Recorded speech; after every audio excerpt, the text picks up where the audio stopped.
Join Kevin Hart as he dives into the minds of some of the world's funniest comedians. This is Comedy Goldmines with Kevin Hart. Welcome, world. Welcome to an all-new episode of Comedy Goldmines, where we do what? Say it with me. Get inside the minds of brilliant comedians or comedic talent or people who love the world of funny. That goes from any space, any level. I'm talking writing, directing. I'm talking stand-up comedy. I'm talking about people who love to not only laugh, but to make others laugh. And today's mine, holy shit, we got a fucking great one. We got a legend.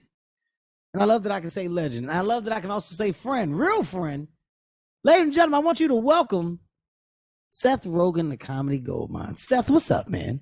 What's up, man? That was a great intro. Over that. Oh, it was fucking great. You give that a lot, and I appreciate that. Well, you know, it's like, look, Seth, I can definitely play in the world of, you know, hey man, I got to give this guy a solid introduction to go down your credits and all of that stuff. But the beauty of this show is, like, you know, it's not really required. You don't need it. It's like, you know, when you know who I'm talking to, it's about the conversation, right? Perfect. It's not about what's been done. It's about what my audience doesn't know that I can then have them walk away from this conversation with a better understanding of. I hope you're able to do that. You're setting up these expectations, and I hope you're able to make it on them. Kevin, you're setting this up, not me. This is all on you, Kevin. I wish you luck getting that from me. Well, here's how I'm gonna start. I'm gonna start off by telling people, man, I've known Seth Rogen for years. Seth was in Los Angeles, let me see here, at the very beginning of my career, before any movies, before any TV, there was the world of Judd Apatow and the relationships that Judd Apatow had became my relationships. And Seth was a very valuable piece to Judd's puzzle. You know, he was not only an actor, he was somebody that found his way into the creative side early on in his career. And I'm talking, this is back when Freaks and Geeks was Judd's show. And Seth how old were you at the time, Seth? When we met, I was like 18 years old, I think. 18 or 19. 18 years old, yeah. Yeah. Fucking young, dude. Yeah. Do you look back at this and honestly think about how many people we were around at that time in our careers that have blossomed and become, you know, the big stars that they've become? Yes, very much so. It's crazy. It's wild. And it's nice that so many people went on to do well. And it's validating, because I thought that these were funny people, you know, like I thought you were a funny person. And so it was nice to see that you went on to become incredibly successful, because I was always like, oh, Kev's hilarious. And so it was very, in some ways, your success was validating to me, which is all I look for in any situation, is how do I validate myself with this? You know what I can say, man? I can honestly say that when you look back at James Franco, you look back at you look back at January Jones, you look back at Charlie Hunnam, you look back at Jay Baruchel, you look back at Jason oh Segel, God, who else? Amy Poehler was in that thing that you guys Amy Poehler, yes. And that was before, she was, I don't think she was on. No, we were all in those beginning stages. Everybody was in those beginning stages. But what struck me like the most about you was, at this time when we were really, like, you know, in this space, it was how in depth you were from the side of writing, right? Like how did you tap into that? Like what was the segue there? Because, you know, your relationship with Judd, it didn't start out like, okay, well, you're gonna also write on this as well. How did you make that segue into being the writer, the young producer early on in your career? Well, I had done stand-up comedy is where I started when I was like 13. And at the same time, I started trying to write a movie, and that movie became Superbad. But at the time, it was just me and Evan, who you know, like writing down our high school experiences kind of in script form. And it kind of became clear by the time we met that like I was not great at stand-up comedy, nor was it something I was like really passionate about, because I was meeting more and more people like you who clearly were very passionate about it. And I would see the difference in our attitudes about it. And I would just see like, oh, clearly like Kevin, for example, feels a way about this that I don't. Like you wanted to get up all the time. I was more than happy to not perform for large periods of time on end, you know. But I found with writing movies and scripts, I felt like it was something that not a lot of people my age were really pursuing. And I think because of that, I felt like I had like a really strong perspective on it. And and it was also, and we'd been doing it for a long time. So when we met, I had a draft of Superbad that I had been trying to sell, and it ultimately was very close to the movie. So no one wanted to make it, but it was a very good writing sample. And Judd, because of that, hired me as a writer on Undeclared, which was a TV show that he was producing around the time we met. And the way that Judd set up his writers for his TV shows is if you wrote an episode, you essentially were the producer of that episode. And it was kind of like a little movie. And you were in charge of casting it, and you would oversee the shooting of it, and you were kind of in charge of editing it. And through doing that, I got like a real education as to like how to produce things. Basically, you like saw something through from like the very beginning through the like completion of production. And then, so how we met was Judd sold this pilot called North Hollywood, and attached to the pilot were like they sold like 3 or 4 scripts or something were a part of the deal. So they were going to shoot a pilot and then have scripts written along with the pilot, and I got hired to write one of those scripts with Jason. So I was kind of like around throughout the shooting of the pilot, the casting of the pilot and the writing of the pilot, because I was like going to be a writer on the show if the show went on to get made, basically. And obviously the hilarious thing that happened, I don't know if you've talked about this, is that I was like very good friends with Jason Segel, and on the show you were roommates with Jason Segel, and Judd made you and Jason Segel live together in Jason's apartment. Yes, you had to go. Seth had to go at the time. It was Kevin, go move in with Jason. Yes. And it was like, you're Jason's new best friend now. You need to go live with Jason, Kevin, for the sake of this show and the success that we feel it can have. It's going to come down to your chemistry. So the only way for you guys to really get the chemistry that I believe you can is to live together. Okay, Judd. All right. As soon as I get to LA, first thing that I've been tasked with is living with a white man. It was the first thing. Exactly. And I remember you using a phone book, and this dates the story, to call barbers. You were looking for a barber. Yes. You didn't have a barber in LA. I remember who the fuck is gonna cut my hair? It was the biggest problem. Exactly. That was my biggest problem. Me and Jason were smoking weed, just watching you go through the phone book, like questioning barbers. Who the fuck am I gonna call? Yeah. Who the fuck am I gonna call, man? So you guys don't know no barbers? No, Kevin. We have no idea. You're like, where do you guys get your hair cut on? The mall? Kev, we go to the mall. Exactly. I think I did get my hair cut at the mall. You know what's crazy though, Seth? Like, you know, when you say the way that like you were thrown into the process, right? Like Judd just he gave you not only an opportunity, but you know, he gave you this crash course in a school that doesn't exist. I'm going to make this very clear, you know, for my listeners. This type of school, this education, it doesn't exist. This isn't how it traditionally happens. You know, you don't meet producers, showrunners that are this generous within giving the opportunity to not just partner, but to fast track somebody in the world of credit, and understanding. And Seth, you know, once again, Seth was 18. We're talking 18, 19 years old, man. Seth, at some point, right, when you were in this and as it was clicking for you, did you realize that you were going to be able to start the machine of production company, starring and developing my own movies and partnering with studios? It honestly kind of it came about very organically. Like I was young, so also like I wasn't like, and I was having much more success much faster than I thought I was going to in a lot of ways. So my thinking wasn't instantly geared towards like how do I do more and more and more. It was more like, this is good, I would like to keep doing this, you know? But what happened was, is in a very quick period of time, basically we made a 40-Year-Old Virgin in 2004. You were in it. You were there. I remember actually you had a baby the day that you were filming that scene. Yes, your fucking memory is great, man. I love this. Well, that sticks with you as you're like improvising with an actor as they're like looking at their watch because they're like, I'm going to have a baby today. I think it could be going down, guys. I think there's a chance that I may have this baby today. I remember while we were there. No, it's going to come today. This is commitment. And then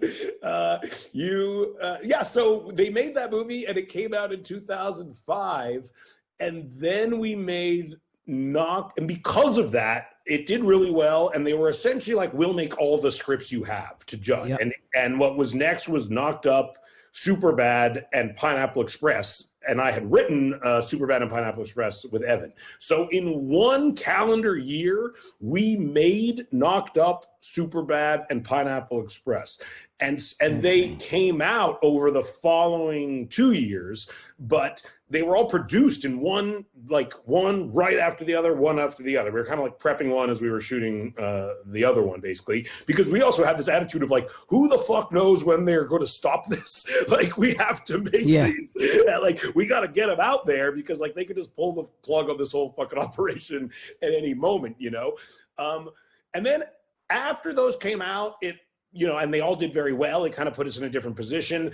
And that's when in the meantime, we were developing this script called 50/50 that my friend had written. And Judd was developing a similar movie called Funny People that I ended up being in with Adam Sandler. Yep. I think you shot some stuff for that as well. Yeah, I had a season as well. And they were kind of similar. So Judd was just like, I can't produce this movie because it has similar ideas in it. And he was like, why don't you just produce it yourselves? And we were like, okay. And it was like a $9 million movie. So it was a good way to start. And that was like the first movie that our production company made. And it like turned out really well. It was profitable for an inexpensive movie. And it became like a very good, we started working with the people that we formed the company with during that movie. And and then it kind of just grew from there, basically. How did you find Evan? How did you and Evan get together? We met in bar mitzvah class when we were 12 years old. We literally went to the same synagogue, and we met in we before your bar mitzvahs, you have to like study for it. It's like going to like a confirmation class or some shit like that, you know. And you go to the synagogue like once a week, and we were in the same bar mitzvah class. And then what happens is, you go to the bar and bat mitzvahs of everyone in your class. So that year, you go to like 50 bar mitzvahs. So essentially every weekend you're at a bar mitzvah. And so every weekend, me and Evan found ourselves like at a bar mitzvah. And that's the first time you're like trying to dance with girls and you're stealing sips of alcohol and you're smoking weed. And so we were like, we met during this very like formative time, and then we went to high school together right after that, and we started writing Superbad like right when we went into high school, basically. Dude, you know what I love? I love that, you know, it's one of those relationships that you can tell is genuine, but it's I feel like when you have a high level of chemistry, right, in a work relationship, you do the best work because you guys have each other's best interests at hand. For sure. And I remember when I was on the set when you guys were doing end of the world. This is the end. You guys are doing This Is the End, and I remember you guys literally consulting with one another after you were doing like each take. Like, did we get it? Yeah. Do you feel like we got it? And you respected what each other had to say. Like there was no I'm the guy and you're not the guy, or you're the guy and I'm not the guy. There was this equal an equal level of we. It was you guys were it was heavy we. And I remember leaving that, and I was so inspired, man. Seth, I never told you this. I was so fucking inspired because I get there, and this was like, it was your set. Like you guys were the bosses. I look at the call sheet, and remember, this is when I was like, this is when I'm starting to become Kevin Hart, right? Yeah. I'm at like the height of this stand-up comedy career. We were thrilled you showed up.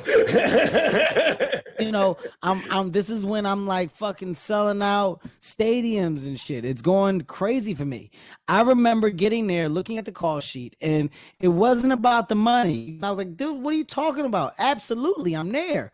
And when I saw all of the names that came in to be a part of this movie, and I saw producers at the top, and it was you and Evan's name and your company's name, and then I saw all of the major actors that you guys had within Jonah, within Chris, James, you guys had Danny. I mean, I can go down the list of just amazing, talented people. I was like, this is the next level of the business. This is the next stage of the business. And I said, Seth has cracked the fucking code of this stage. He's doing it, and this is the level that I need to be trying to get to. And that's when the producing bug really got turned on for me. That's when the world of Heartbeat Productions and what we now are, that's where it sparks, Seth. It sparked from you, and this is the end with you guys being so far, because you had done, like you said, you guys had movies that you had wrote and that you were producers on, but this was like the company. Yeah. This was the fucking company. And I was like, this is it for me. This is what I want to do. And you and Evan did that, man. Oh, that's so you nice. Fucking well, did it.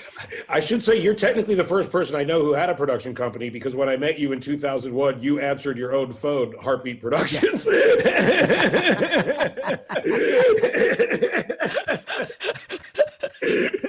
And then the first thing I learned in LA. And you go, 1 second, and then you go, yeah. Man, what's up? Hey, Kev, was that you? Yeah, it was me. Yeah, I was doing this thing, man, where I'm just making people feel like they're calling the office. That's the big thing is perception. That's what I learned out here, is the perception that people have of you. You wanted to be in a good place.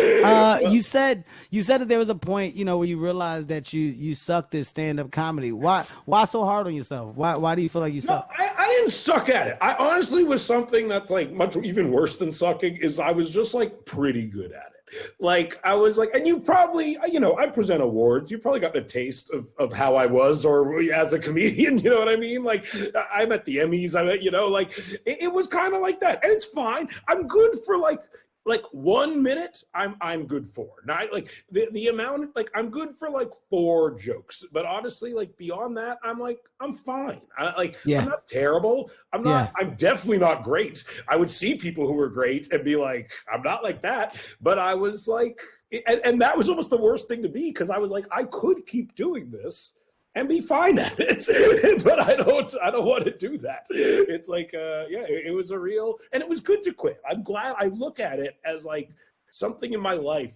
where I'm like, I'm glad I acknowledged I wasn't as good at it as I would like to be at a thing that I'm doing with my life, Did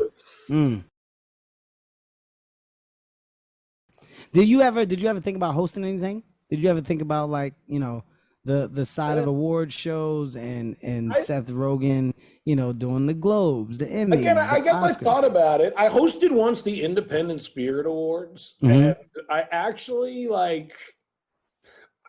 it was actually very funny. I think like the monologue I gave and the jokes I gave, and I look back at it and I think like those were very funny jokes. But I also look at it and think like I literally could not have done any of that at like a mainstream award show. Like everything I said was appalling to what would be like, a mainstream audience. And that's the problem I find, honestly. And it's why it's like even the Emmys, like what I did was so benign, I think, on the grand scale of comedy, and people lost their minds about it. No, I clearly knew what you were doing and where you were. Like it was a fucking great bit. You're in a bit. You're like, we're in a little tent, and like, and the Emmys were so mad, and I'm just like, if that gets them mad, if like 1 minute of that gets them mad, then like I cannot host I could never host an entire. But you know what's crazy? What's crazy, Seth, is that just shows you the state of comedy and where we are. right? Like I don't find it people with, I mean, I think for like I find with our movies and stuff, we can do whatever the fuck we want. And like I'm Yeah. making a lot of TV shows right now that like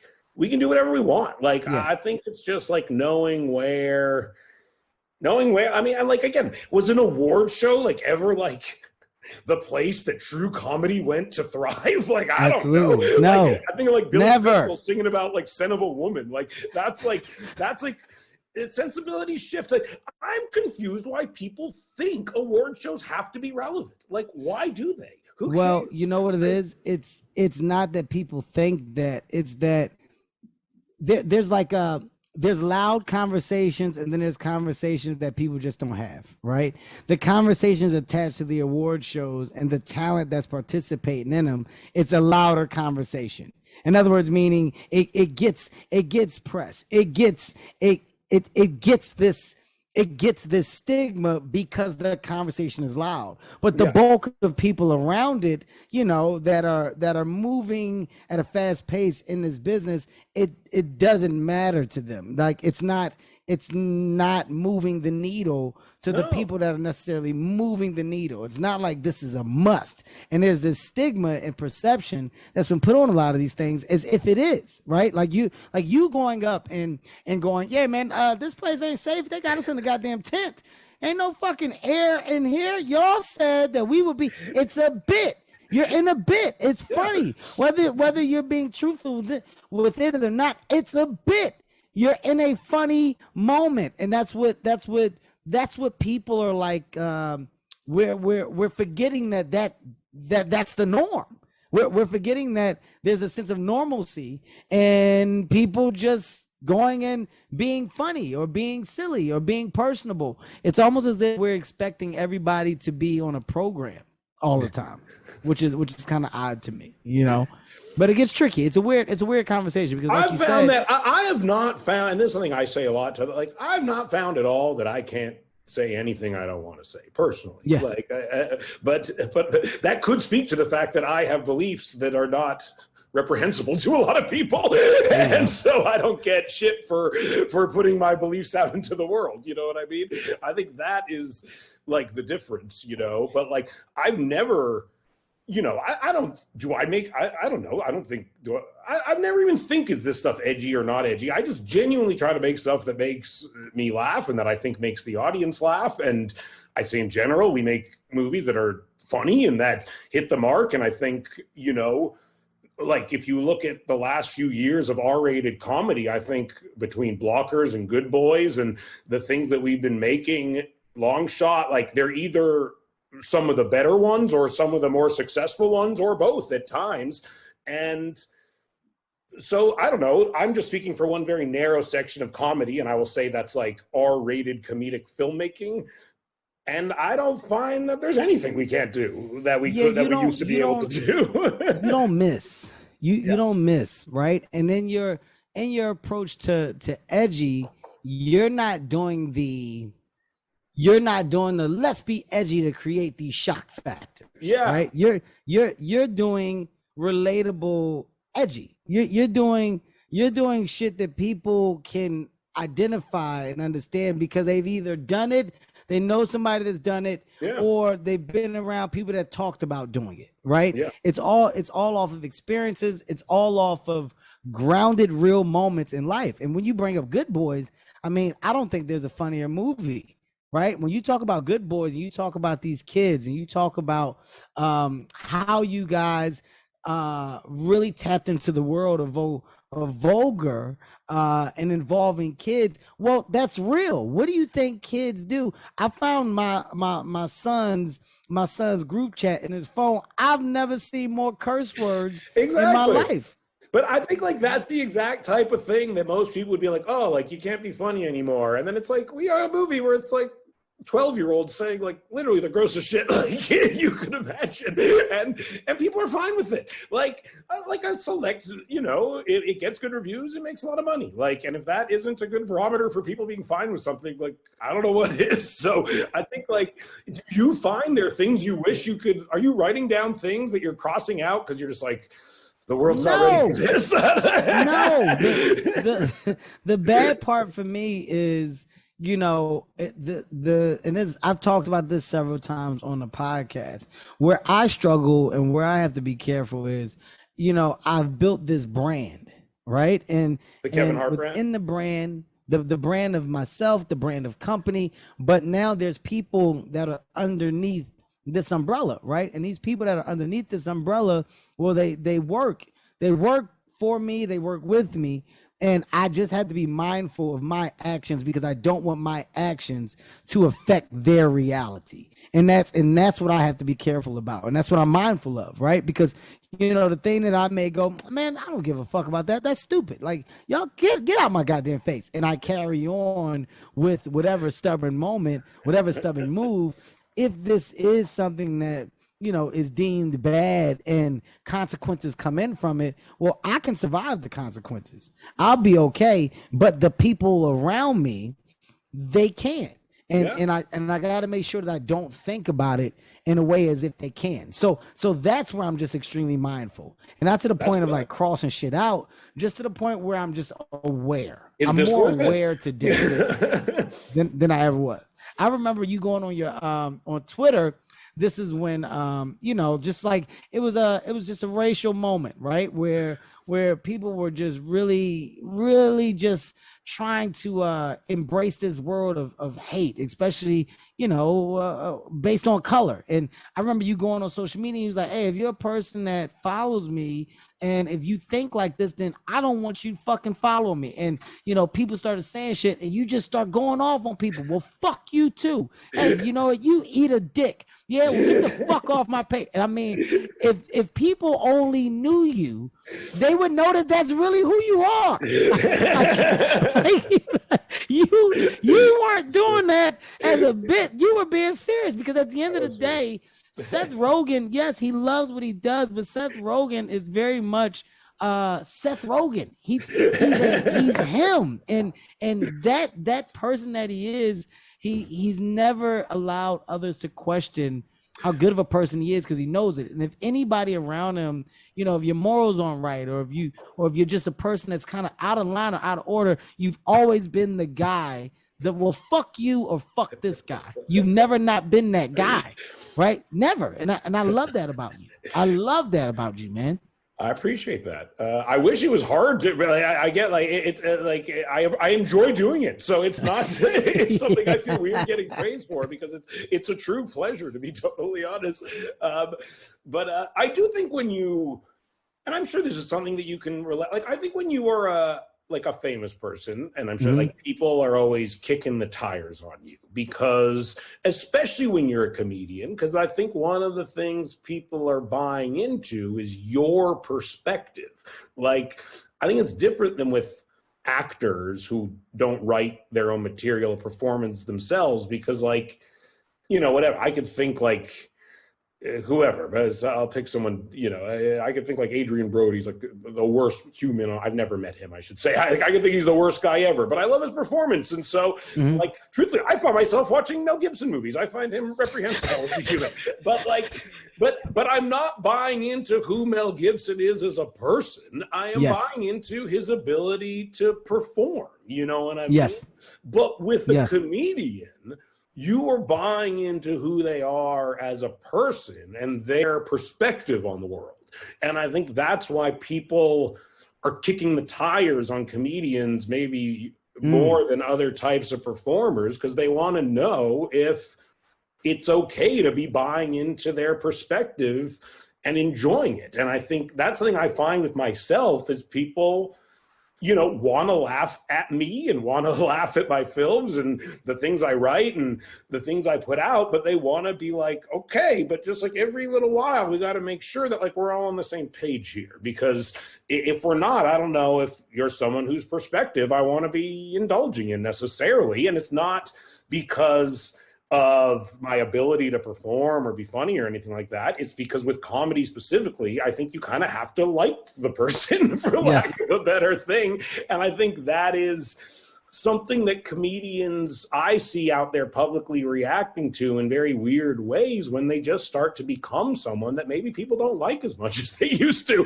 And that becomes very upsetting to them, and I think like that's a thing that maybe people just need to be like, oh, maybe I am acting in a way that's less likable, or maybe my views are just less likable and I should accept that, and I shouldn't expect the same reaction when I'm being less likable, but I know what I talked about, man, and I've said this a couple of times, and I wish that this quality would come back. People have forgotten that it's okay to not be a fan. Yeah. And to not have fans. They've forgotten. People have forgotten that it's okay. Like, it really is okay to say, you know what? That person isn't for me. Yeah. It's okay. Like, it's not a bad thing if you have that feeling. And for some reason in today's time, people that have that feeling feel like they have to persuade others to share the same feeling. But I find respectively comedians who are alienating large groups of who might be their audience are acting like some unreasonable inquisition is being held against them, when simply what is happening is they've said things that people find to be reprehensible, which is fine. And they're acting like there's some cultural upheaval targeted at them, when simply what has occurred is they've lost fans because of what they said. Well, it's the world of disagreeing, right? Yeah. Did I say that word right, Seth? Is it disagreeing? Disagreeing is a word, I think. Yeah. Yeah, disagreeing. I don't know what the fuck I said, but I don't think it was right. I'm not an educated man. When people hear it, I just want you to know I called myself on it. So don't think I'm that disagreeing is a word. Okay. So what I think is happening here is this, right? Here's my take on it. You tell me what you think. Yeah. If I did say something, and if I did possibly, let's just say trigger, let's use the word trigger, right? If I said something and it triggered said feeling in individual or individuals, right? And I said it, and those individuals go, well, you know what? We don't like what you said. Those individuals have every single right to feel a way about me as a talent and to not want to support my talent. Right. And when those individuals speak out and say that they don't like me and my talent, well, now as the talent, I have a choice to either accept that what I said acted as a trigger and understand that and go, okay, well, maybe I just, will refrain from doing that because I don't want to trigger anybody. I don't want to upset anybody because that's not what I'm doing, what I do for. But if there's any type of misunderstanding, or if there's any type of miscommunication, well, I also have the choice to try to communicate correctly. In today's time, we're not finding a middle ground, right? Like nobody is okay with finding the solution. Everybody's okay with the problem. Nobody's okay with the solution, Seth. And that, to me, that's where the problem occurs, right? Because we can talk about Chappelle. What Chappelle is doing now in his last special, it's more about being focused on the problem and not solution. And I see people buying past the attempt to find solution and solely focusing on the problem. But that is well within people's rights. Like, if you're saying something that you know is probably going to be really offensive to a lot of people, and then those people are very offended by it, you, as the sayer of these offensive things, are then insane to act like there is something amiss with that dynamic because you knew that was what was going to happen. And well, you take that, the risk that comes with saying. Like, if I say something right now, let's say I wasn't a Jewish person, and right now I'm like, you know what, fuck Jews, fuck them. Whoa. And so, and then Jews got mad about that. I was like, look, Jews, this is my opinion. Settle down. I'm a comedian. I'm wrong in that situation. You know what I mean? But I can say it. No one's going to legally stop me from saying it. And just like no one is legally stopping any comedian from saying anything, I don't think, ever. And I say this as one of the few comedians on earth to actually have their material like pulled down. basically. You know what I mean? Like very few comedians had a piece of work that caused the controversy that The Interview did, to the point that it literally, like, there was threats of violence against. I was literally going to bring that up. I mean, you talk about you talk about being in it. I mean, of course, we're no strangers to it, myself included. You know, we've both been in some of the heaviest, I guess you say, pieces of turmoil. Yeah, but to that end, I don't look at what happened with that and think, I'm like, yeah, we made a very controversial film where we assassinate a world leader, and controversy ensued. Like that, it makes sense to me, and it's not something I get mad about, and it's not something I complain about. And I think that's mostly what I see with comedians, honestly, and I would reduce it to that in a lot of ways, is a lot of comedians just seem to be complaining that people are offended by their offensive jokes. And it's that simple to me. And as someone who's offended a lot of people throughout their career, if I think that they are not right to be offended, I don't complain about it. And if I think that they are right to be offended, I have to think, like, okay, do I stand by that? Did I not understand what I was doing? Should I apologize? Or do I feel like, you know what, fuck it. But one way or another, it's like, you know what you're doing, and so why get so upset about it? Like, I don't, that to me is like, that's mostly where I get lost in the conversation, is like, it's become this thing. I hear so many comedians talking about, we can't make the jokes we used to make. We can't say the stuff we used to say. And I'm just like, it's like, so, your job is hard? Who fucking cares? Everyone's job's fucking hard. Make fun of your fucking jokes that don't appall people. I'm sorry. Now that's part of your job. If you want that. If you don't want to be known as someone who appalls people. And if you don't care, then just make your fucking jokes, and you will continue to do it. You can be a very successful comedian touring the country saying the worst shit ever on stage on a nightly basis if you want, you know? Like, you just can. And so, like, that, I mostly don't get what people are complaining about, honestly. Well, you're solution based. Yeah, I guess I am. Well, or the answer is, just like comedians complain that people like complaining about their jokes and causing this friction and this turmoil, I would say that it seems like a lot of comedians like to do the exact same thing, and they like to complain about people complaining about their jokes and add to that turmoil and that conversation, you know? Well, we're living in a very negative time, Seth. I try to keep it positive, Kevin. A negative time, right? So being positive in this time, it's a rare quality. It's one that most don't have. Is it a hard time to be a comedian? It's like, is that a thing? Like, do you genuinely think that? Do you look at what we're doing and you're like, man, the lot of the comedian is so hard right now? Like, do you? No, I don't think it's hard. I think that it is I think for the first time, you know, a comedian is looked at the same way that a politician is, which is weird, right? Like, it's not like that line was always far apart.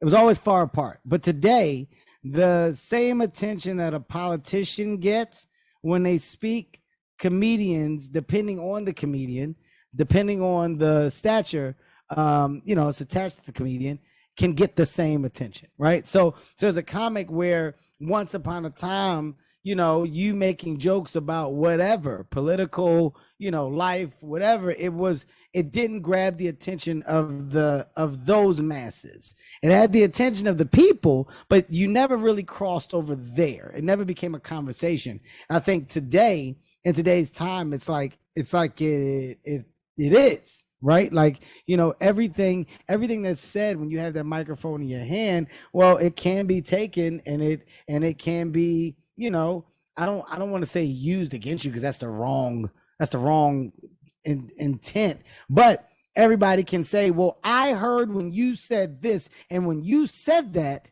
I thought it was this. I can see that. I see how the nature of being a comedian has changed in that way. And I for sure think that, as someone who makes movies, I think that was always the filter I was putting my work through, is like, would the masses be appalled by this? and is this reprehensible to the masses? Because I think when you make movies, you know that it is forever and that a lot of people are going to see it probably, you know what I mean? And I guess maybe as a comedian, there used to be some coverage in knowing that maybe you were just saying it one night and hopefully not a lot of people were hearing it if it was a fucked up thing. Here's a question for you, right? When you talk about the interview and we talk about that time, by the way, you know, I was caught up in that shit with you. Yeah, you were everyone who had ever worked for the Columbia Pictures Corporation was the emails and all that shit. I remember getting a call. And it was like, hey, you see what's going on? The fucking with the interview where they hacked all Sony's emails. Kev, you're in it. And I was like, of course I am. I remember just going, of course. Why wouldn't I be? Why wouldn't this be something else? When that hit, was there like a moment where, you know, I call it like the oh fuck moments, right? There's a moment when you're in some shit and you're by yourself and you just sit down and you really process what the fuck is going on. You kind of just oh fuck. You oh fuck yourself. Yeah. Was there a moment where you sat down, you know, in quiet, it's just you, and truly realized the magnitude of what was happening? Yeah, there was a lot of them, and it kept escalating. There was a moment I did that very early on, and then it kept getting worse from there, and I kept having more and more oh fuck moments. And I mean, I thought like there was a moment where like literally like Obama was giving like an entire press conference dedicated to it for like half an hour, 45 minutes or something like it was moments like that where I was just like, Jesus Christ. Like, and it was huge. It was far beyond anything that I had experienced or that anyone I'd known who worked in movies had experienced. It was never happened. It became the biggest news story a movie ever had as far as like wading into political controversy. Nothing there. I don't think there's never been a movie to go through anything like this. There never will be another, right? It'll never happen again. They would deal with it differently now. They would use ours as a test case to be like, we shouldn't do that. At some point though, was there like a oh fuck, like, yo, we could definitely be in position to like get hurt. Like this is getting to the point where I don't know if we're safe anymore. Yeah, right? I mean, like they gave us like 24 hour. They gave us like armed security. Sony did, and then one day just took it away from us, which was also hilarious. They didn't tell you. They just removed it. Yeah, and then No, I was worried a crazy American person might kill me. Honestly, that was my fear. Like, I wasn't worried about North Korea, genuinely. I was worried some insane local would think they were like doing the world a favor by taking me out. And it's still a fear I generally have in my life. But no, it was, I did have a fear that it would ruin my career ultimately. That was a fear I had, that people just wouldn't want to bother working with me, or would think that I was like, was I funny anymore after that? Like, was I just like involved in something that was so fucked up that like it just would like taint my work forever? Well, you never spoke out like in that. You never took the stance of fuck everybody, this is stupid, right? You never took that stance. I think the one thing that you did that was public, it was when you hosted SNL after. And I remember watching, because I was like, what's the angle that he's going to take? That was a big thing. Like, you can't do the world and road of not address it at all. They gotta say something, and what's the approach to saying something? And I think when you and Franco did, the monologue was so clear and clean. The guests that you guys had interacting with you when you did it, you kept it light and you kept it personable, and you look poised. That's what I remember seeing. That was in the thick of it, you looked fucking poised. Like, it is what it is. We exuded confidence. Yes, your shoulders were sitting up, and I was like, if you go out there and you look like a fucking hit dog, well, then people are going to do things to make you holler. But you definitely had your head held high through it all. Yeah, and then what was funny is I was making this Steve Jobs movie, like it all happened in December, and then in January I was in San Francisco and I was working with Kate Winslet, and like she like leaned over to me and was like, did something happen with you recently in the news? And I instantly was just like, oh yeah. Like, also no one gives a fuck about anything that doesn't directly involve them on a very like day-to-day basis. And people like instantly forget about this shit. And like a month later, it was as though it never happened. People bring it up like in the, people ask about it, but it's not like, we're not like these like pariahs who like, almost got everyone killed. Yeah. And it was like, oh, as soon as that happened, I was like, oh yeah, no one gives a shit. Like, it's totally fine. I think it's very important to just to understand that you survived, right? Yes. Like that's a big deal, because for sure people fold. People definitely fold. We just kept working. We did not stop working. That was, I think, like a huge part of it is like we just kept filming things. Like we kept directing, I kept acting, and like we didn't give people a chance to like I believe in momentum a lot. I'm sure you do too, as someone who never literally stops doing things. And like I don't have a lot of like philosophies in life, but I do believe in momentum.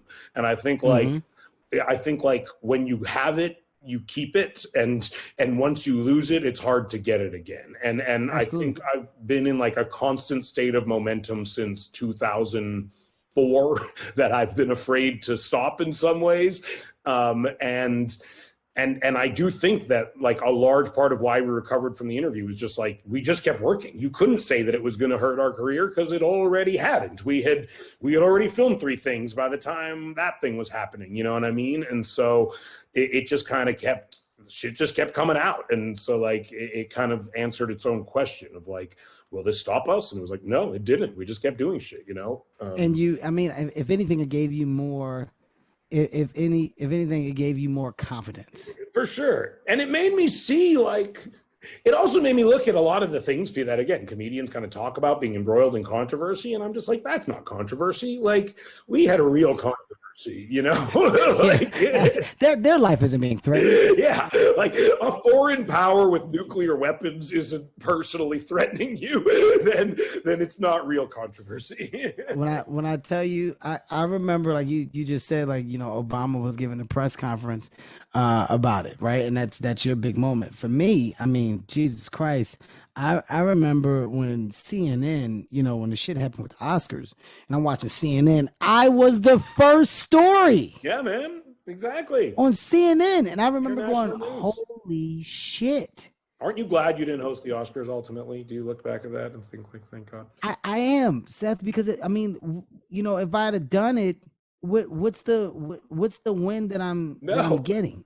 That's always that's always what I'm asking myself when I see people hosting award shows is like, what are you getting from this? Yeah, it's after there's no world where I can or could have stepped on that stage and it wouldn't have been about that. Yeah. Right? Like it wouldn't, like there's no world where the performance would be highlighted or celebrated or embraced, because it would all be about that. And that's I would say that's probably that's the only thing of like, damn, like, because in doing it, if there was a world where it's like, okay, well, we've gotten past that, right? Like, I showed that I was a adult. I showed that, I was aware of where I made mistakes, where I was wrong, where I came off cocky, ego driven, and, quickly made the changes and corrected it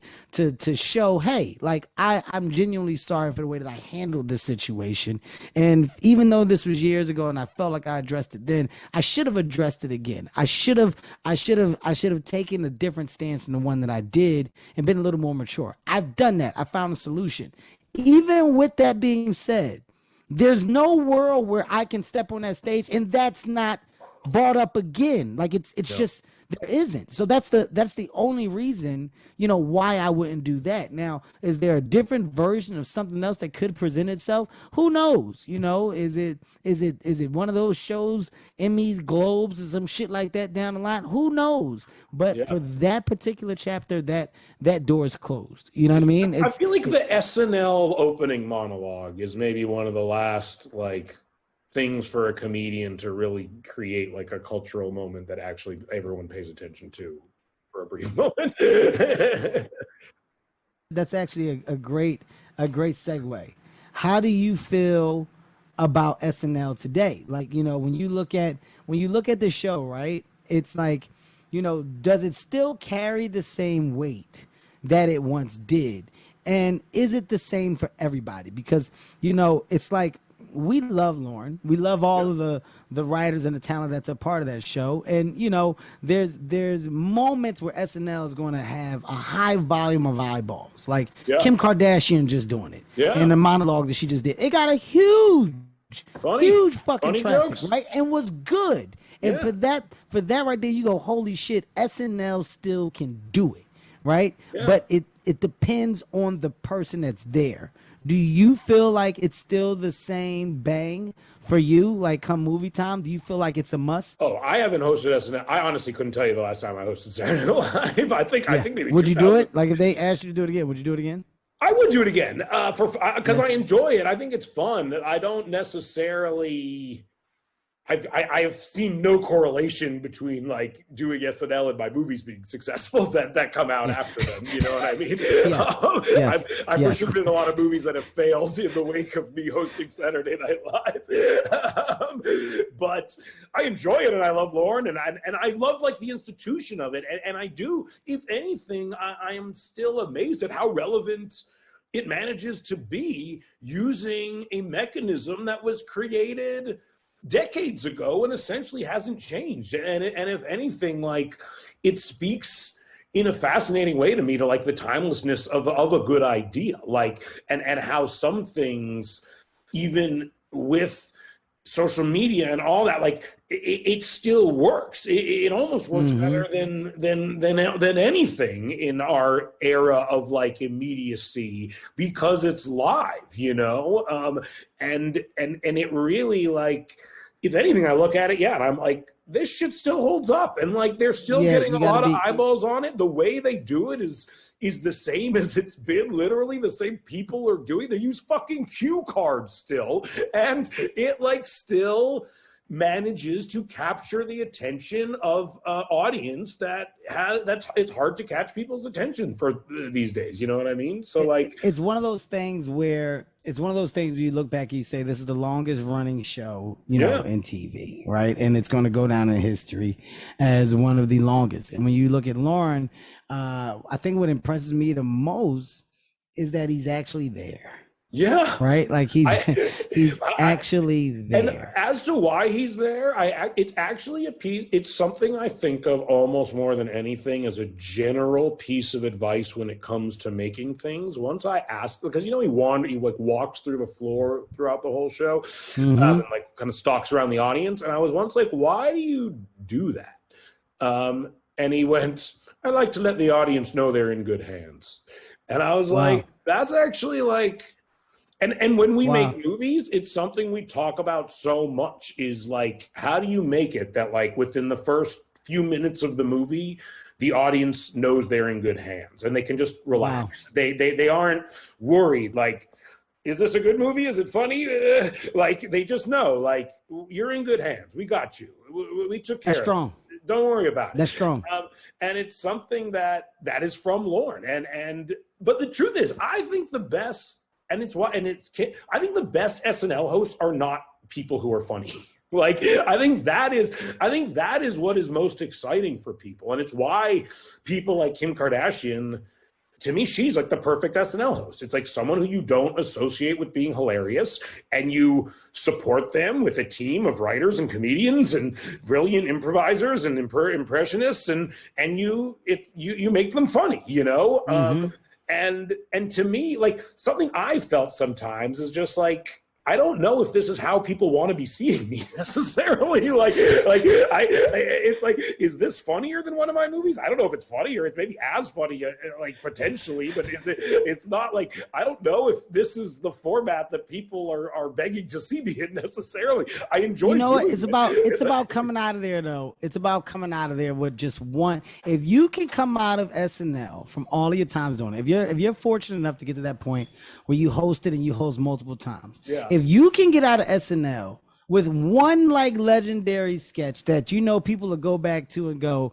remember when such and such did, then that's mission accomplished. I think I've hosted I've hosted SNL maybe 4. I honestly don't know. I've hosted maybe 4 times and then been like a little. You got to have one. I promise you have one. You got to have one. Don't know, but you probably have one. You may be pushing 2. For me, I know mine's is Z shirt. Is it a Z shirt? It was like that crazy. What year was that? Oh my God! Also, like, I just feel so old every time I go there now. We're up there. I just feel so incredibly. What are you old. talking about? Look at it. You at least you wear your gray. I keep trying to fight mine. I dye mine. I keep trying to dye it. This bitch Don't gets do gray. that, I start looking like Morgan Freeman. It's bad for me. No, just enter it. Just enter Listen, being gold. Seth, if you see me with gray hair, you might think I'm sick. You might go, holy shit, Kev's got it. You won't even know what you're referring to. You'll just say, I got it. Whatever the fuck it is. Do you look funny? Do you look funny? Have you let it happen? I just look old. I look old as fuck with gray hair. It's bad. You suddenly look like Kevin Hart doing a character. Yeah. Are you playing an old guy in something?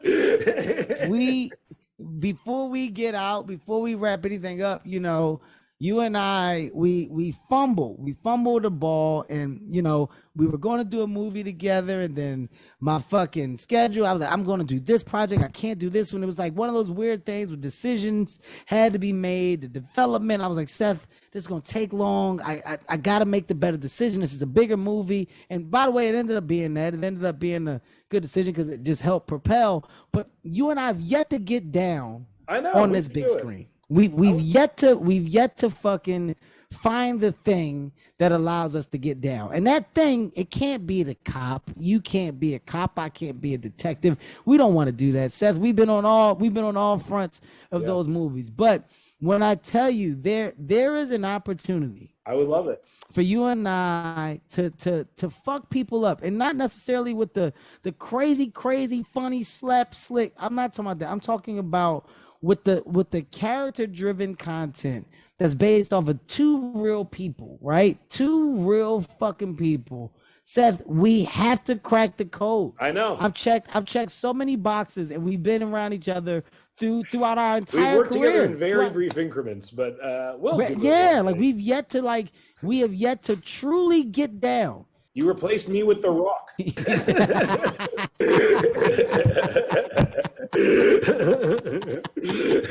We have to crack the code, man. We both sit at the top of 2 very successful production companies.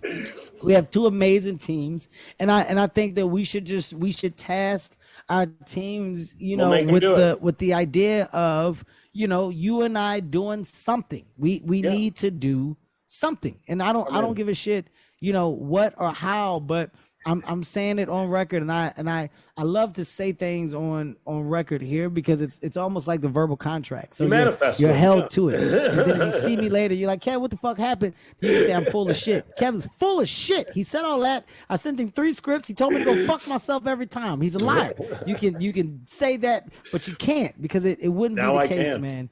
We definitely have to make it a priority. We have to do something together before it's all said and done, man. We just have to. I'm in, Kev. Let's do it. That's all I need to hear. We both work. We're both working. We might as well do it together. Why not? Seth, this show, man, is really a hobby. It's a hobby for me, man. And what I love the most about it are the dope moments of dialogue and truth, right? Where through the relationships that I've been able to, you know, develop over my course of time in this business, there's so many moments that, you know, people just aren't aware of.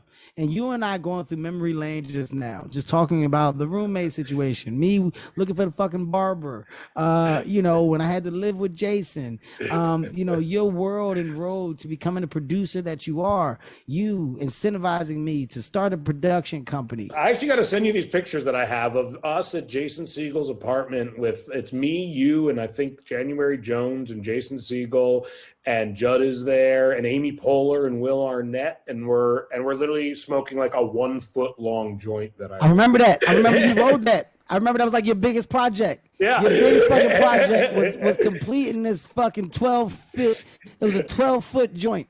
I have photos from that night. I'll send them to you. You have Someone to, man. sent them to me recently. Seth, this show is about getting inside the minds of brilliant comedians and brilliant people that embrace the world of funny, man. And you are every bit of that, dude. I can say genuinely, I'm a fan, I'm a friend, and dude, I love what you've been able to accomplish, and I love the fact that you're still you. You're still true to you, man. And I truly do hope that my audience, you know, takes away your level of honesty, your transparency, and just how you consistently are, man. It's just what makes you dope as fuck. Is why you have the fan base that you have, and why you just continue to succeed. It's because you're all around good dude, man. And I got to thank you once again for coming on Comedy Gold Mines. This was everything I thought it would be, plus more. Appreciate it. Thanks for having me, Kevin. Oh, man. Thanks for being on. Ladies and gentlemen, this is Comedy Gold Mines. You just got inside the mind of Seth Rogen, goddammit. Don't forget it. And don't forget where it happened at. I'll see you next time. Peace. Comedy Gold Mines is a Sirius XM and LOL audio production. Executive produced by Kevin Hart, Ty Randolph, and Eric Weil. With Tastemakers Media, Emil Garner, and Ian McDonald.